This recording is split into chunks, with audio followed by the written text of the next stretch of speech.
ಜನತಾದಳಕ್ಕೂ ಜಿಟಿ ದೇವೇಗೌಡರಿಗೂ ಗಂಡ ಹೆಂಡತಿ ಸಂಬಂಧ ಇದ್ದ ರೀತಿಯಲ್ಲಿರುತ್ತೆ. ಜಗಳ ಇರುತ್ತೆ, ಮುನಿಸಿರುತ್ತೆ, ಕಿತ್ತಾಡ್ತೀವಿ, ಒಂದಾಗ್ತೀವಿ, ಆದರೆ ಯಾವುದೇ ಕಾರಣಕ್ಕೂ ಸಂಬಂಧ ಮುರಿದುಕೊಳ್ಳಲ್ಲ ಅಂತೇಳಿ ಮೈಸೂರಲ್ಲಿ ಕೇಂದ್ರ ಸಚಿವ ಎಚ್.ಡಿ. ಕುಮಾರಸ್ವಾಮಿ ಪ್ರತಿಕ್ರಿಯೆಯನ್ನು ಕೊಟ್ಟಿದ್ದಾರೆ. ಇತ್ತೀಚೆಗೆ ಜಿಟಿ ದೇವೇಗೌಡರು ಸಾಕಷ್ಟು ವಿಷಯಗಳಿಗೆ ಸಂಬಂಧಪಟ್ಟಂತೆ JDS-ಇಂದ ಒಂದು ಅಂತರವನ್ನು ಕಾಯ್ದುಕೊಂಡಿದ್ದರು. ಇದೇನಿದು, ನೀವು ಮೈಸೂರಲ್ಲಿದ್ದೀರಿ, ಜಿಟಿ ದೇವೇಗೌಡರು ಏನು ಕಥೆ ಅಂತ ಕೇಳಿದಾಗ, ಗಂಡ ಹೆಂಡತಿ ಥರ ಕಣಪ್ಪ, ಉಂಡು ಮಲಗೋವರೆಗೂ ಅಷ್ಟೇ ಎಲ್ಲ ಜಗಳಗಳು ಅನ್ನೋ ರೀತಿಯಲ್ಲಿ ಕುಮಾರಸ್ವಾಮಿ ಮಾತಾಡಿದ್ದಾರೆ. ಕಿತ್ತಾಡ್ತೀವಿ ಮತ್ತು ಮಾತುಕತೆ ಮಾಡ್ತೀವಿ, ಸಂಬಂಧ ಅಂತೂ ಮುರ್ಕೊಳ್ಳಲ್ಲ ನಾವು ಅಂಥೇಳಿ ಕುಮಾರಸ್ವಾಮಿ ಅವರು ಹೇಳಿದ್ದಾರೆ. ಆಯಾ ಸಂದರ್ಭಕ್ಕೆ ತಕ್ಕ ರೀತಿಯಲ್ಲಿ ಶಾಸಕ ಜಿಟಿ ದೇವೇಗೌಡರು ತಮಗೇನು ಅನಿಸುತ್ತೋ ಅದನ್ನು ಹೇಳ್ತಾರೆ. ಅಷ್ಟಕ್ಕೆ ನಮ್ಮ ಮತ್ತು ಅವರ ಸಂಬಂಧ ಮುಗಿದು ಹೋಯಿತು ಅಂತ ಅರ್ಥನಾ? ಇಲ್ಲ. ಜಿಟಿ ದೇವೇಗೌಡರು ಯಾವ ಪಕ್ಷಕ್ಕೂ ಹೋಗಲ್ಲಪ್ಪ, ನಮ್ಮ ಜೊತೆನೇ ಇದ್ದಾರೆ ಅವರು. ನಮ್ಮ ಪಕ್ಷದ 18 ಶಾಸಕರ ಶಕ್ತಿ ಕಾಂಗ್ರೆಸ್ಗೆ ಏನು ಅಂತ ಚೆನ್ನಾಗಿ ಗೊತ್ತಿದೆ.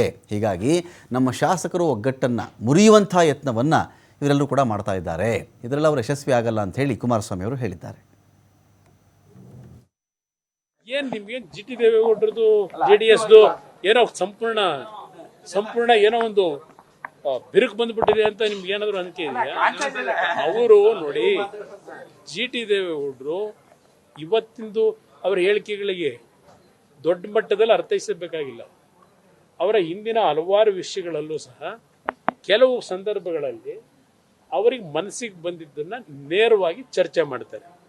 ಹಾಗಂತ ಹೇಳಿ ಅವರು ಪಕ್ಷದಿಂದ ಹೊರಗಿದ್ದಾರೆ ಅಂತಕ್ಕಂಥದ್ದು ಯಾರಾದರೂ ಭಾವನೆ ಮಾಡ್ಕೊಂಡ್ರೆ ಬಹುಶಃ ಅವರಷ್ಟು ರಾಜಕೀಯದ ತಿಳುವಳಿಕೆ ಕಡಿಮೆ ಇದೆ ಅಂತಕ್ಕಂಥದ್ದು ನಾನು ಹೇಳ್ಬೇಕು.